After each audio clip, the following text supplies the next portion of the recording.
In the rolling hills of Tipperary, Ireland, at the end of the 19th century, folklore wasn't just tales to scare children. It was a lens through which people saw the world.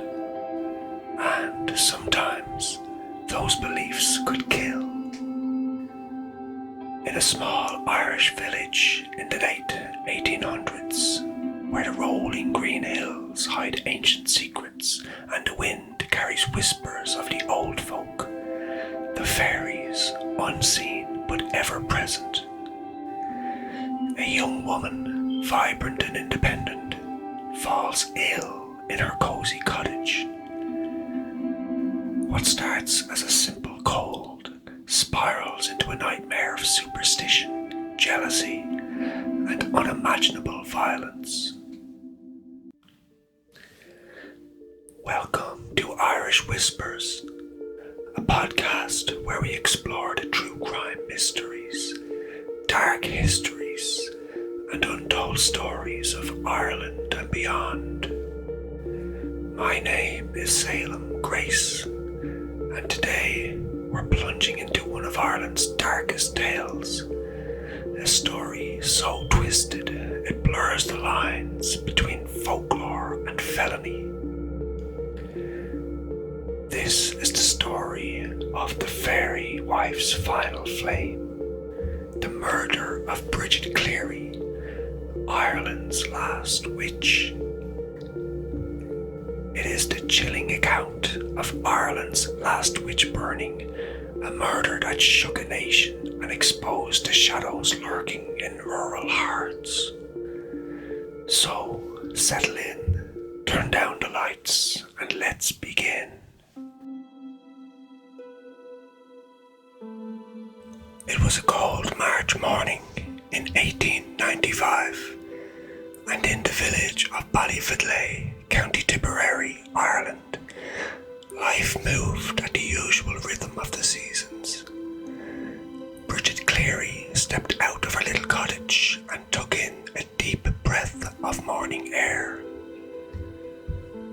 Born Bridget Boland on February 19th, 1869, in Ballyfidlay, Tipperary, Bridget was the only child of Patrick Boland, a farm labourer, and his wife, also named Bridget. The Bolands were a modest family, their lives intertwined with the rhythms of rural Ireland. Bridget's early years were spent in the close-knit community of Ballyfidlay, a place where the old ways and old beliefs still held sway. At the tender age of just 18, Bridget married Michael Cleary, a cooper by trade. They married on August 6, 1887. The couple had no children, which, in a community where lineage was of great importance, made them somewhat of an anomaly. They lived in a labourer's cottage provided by the Cashel-Poor Law Guardians, a modest home that stood on the edge of a fairy fort, a place steeped in local legend and superstition. And Bridget was not a typical woman of her time. She was a skilled dressmaker and a milliner. She owned her own sewing machine, a prized possession that allowed her to earn a living independent of her husband. She also kept a small flock of chickens, and she would sell their eggs to the neighbours, further establishing her as a self-sufficient woman in a society where women's roles were often confined to the domestic sphere. Bridget's independence and success were both admired and envied. Her ability to support herself and her family was a testament to her strength and resilience. However, in a community steeped in traditional beliefs, her independence may have set her apart in ways that would have dire consequences for Bridget. Ballyfidlay was a place where the old beliefs held strong sway. The community was steeped in folklore and superstition with tales of fairies and changelings passed down through generations. These beliefs were not mere stories, but were woven into the fabric of everyday life, influencing actions and judgments. The presence of the fairy fort near the Cleary household added an air of mystery and superstition to the home, making it a focal point for the community's beliefs and fears. Bridget's husband, Michael Cleary, was a skilled cooper who crafted barrels for the local butter trade, his hands calloused from years of labour. He was a man of contradictions, handsome, with a sharp jaw and piercing eyes, but prone to a temper that flared like a sudden storm.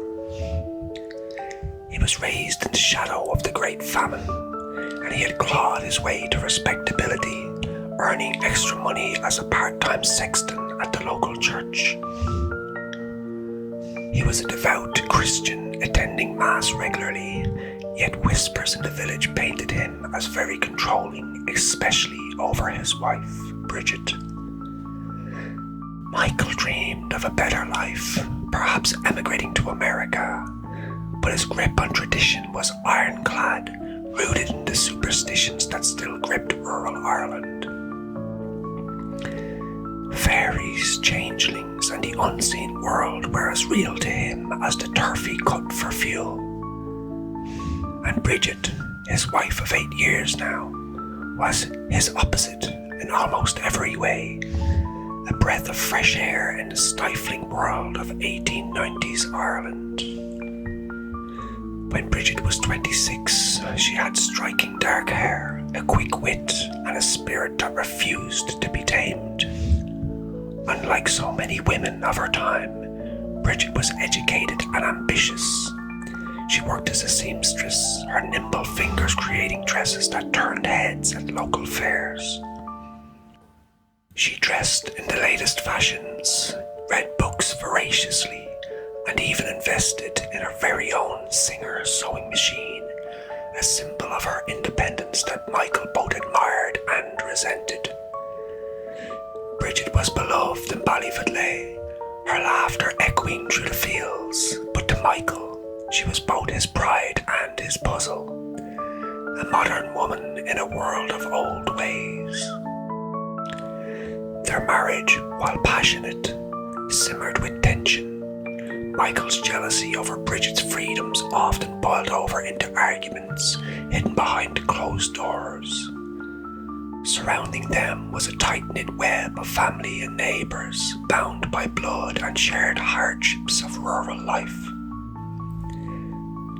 Patrick Boland, Bridget's father, was a weathered farmer in his 60s, a man of few words who believed deeply in the old folklore of Ireland, fairies stealing from the unwary, changelings left in their place.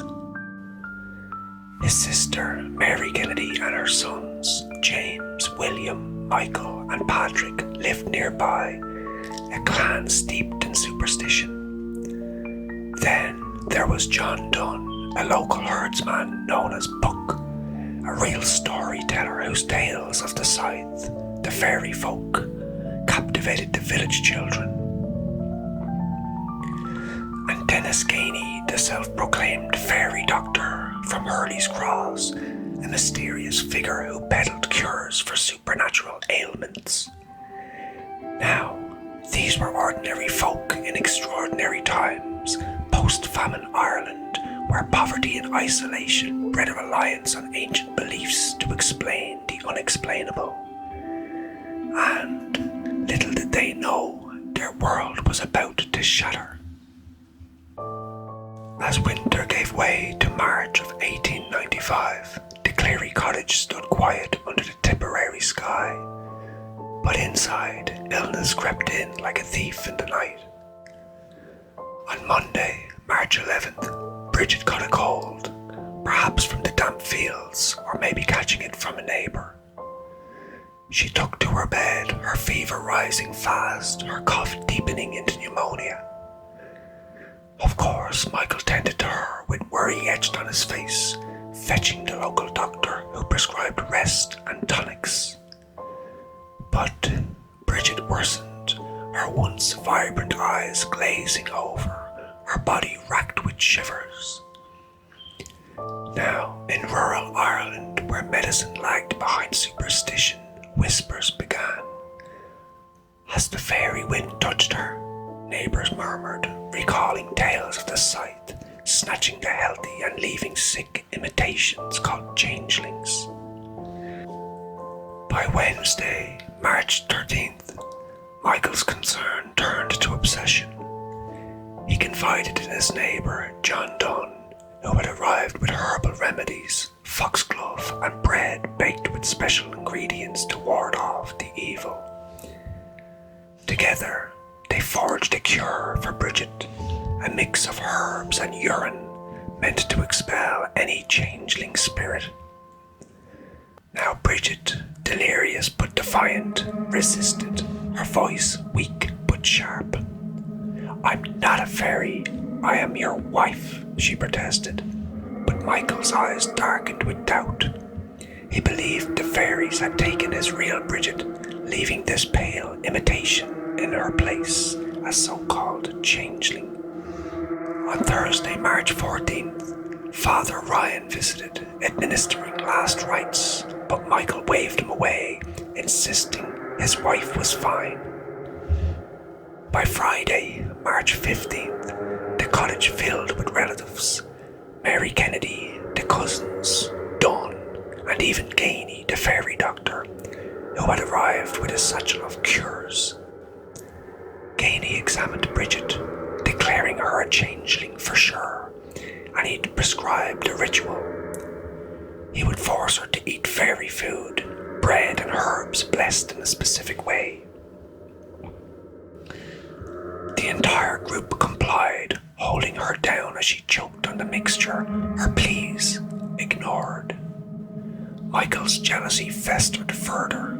He accused her of infidelity, of being too independent, too fairy-like in her ways. The air thickened with smoke from the heart and a stench of fear as the line between love and madness blurred. The night of March 15th, 1895, descended on Ballyfidlay like a shroud. Inside the Cleary cottage, the fire roared unnaturally hot, casting long shadows on the whitewashed walls. Bridget lay on the bed, her body frail from days of torment, her mind clouded by fever and pain. Michael, his face gaunt with fanaticism, paced the room.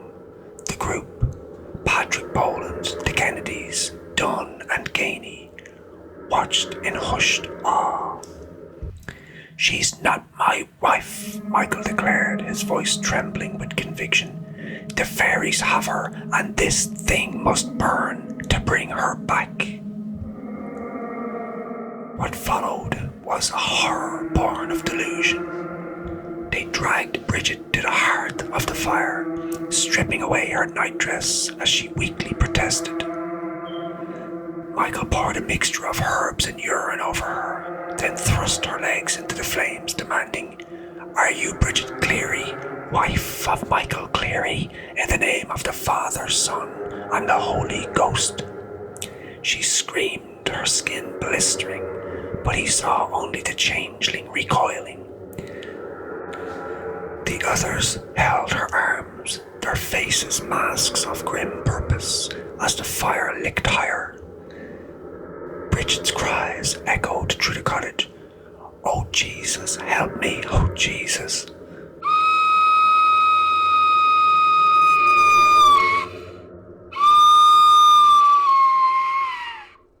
But Michael's rage drowned out her screams. He poured paraffin oil over her, igniting her fully, her body convulsing in absolute agony as flames consumed her. The smell of burning flesh filled the air, a grotesque ritual that lasted minutes but felt eternal. And when it ended, her charred remains lay smouldering, and Michael wrapped them in a sheet, convinced his true wife would return from the fairy fort in the morning. He buried her body shallowly in a field, the group dispersing into the night, their hands stained with blood and belief.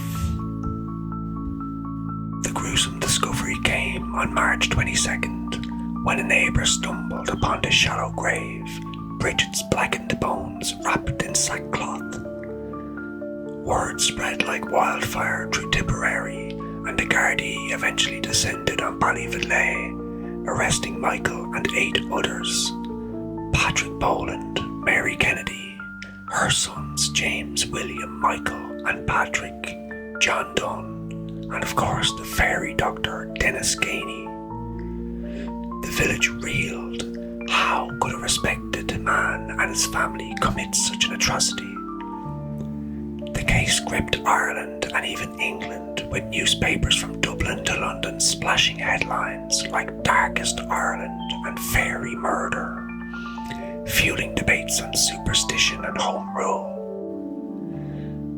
The trial opened on July 5th, 1895 at Clonmel Courts, a 2-day spectacle under Judge John O'Brien.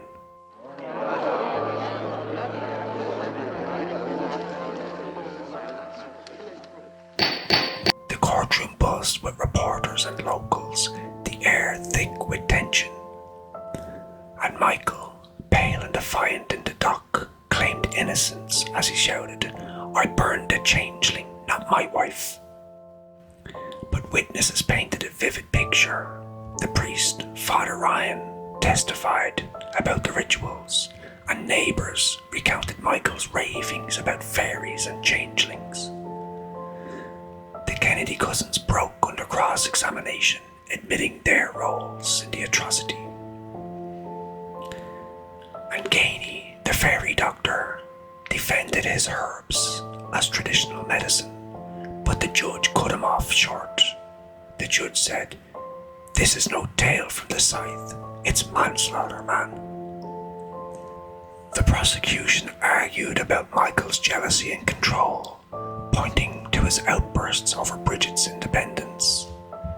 But the defense leaned on folklore, calling experts on changeling beliefs, but Judge O'Brien dismissed it as moral darkness.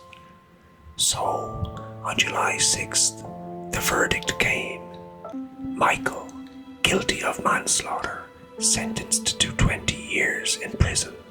And the others in the group, they were sentenced to shorter terms for their acts in wounding per Bridget. The judge said, "There was a degree of darkness involved in this, and not just by one person, but several," he said in disgust. Michael served his time in Waterford prison. He was released in the year 1910, but then emigrated to Canada, vanishing into history.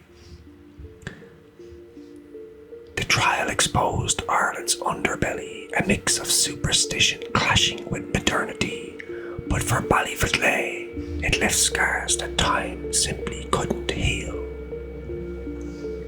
And so, there you have it, the tragic tale of Bridget Cleary, burned alive in a web of fear and fairy lore, her murder a stark reminder of how belief can blind us to horror. Michael Cleary's trial didn't just convict a man, it condemned a fading world of superstition in 1890s Ireland. Was it madness, jealousy, or a fairy's curse? The whispers say it all. Thank you for joining me on this episode of Irish Whispers, True Crime and Mysteries. If this story gripped you, please share it. Also, please like this video and feel free to subscribe to my channel. I would love to hear your views on this story, so drop a comment below. What do you think drove Michael? And maybe share your own eerie stories. I will be uploading 3 or 4 new videos each week, and of course you can always find us on our YouTube channel at Irish Whispers, True Crime and Mysteries. Feel free to join our community to discuss this case or any of our cases.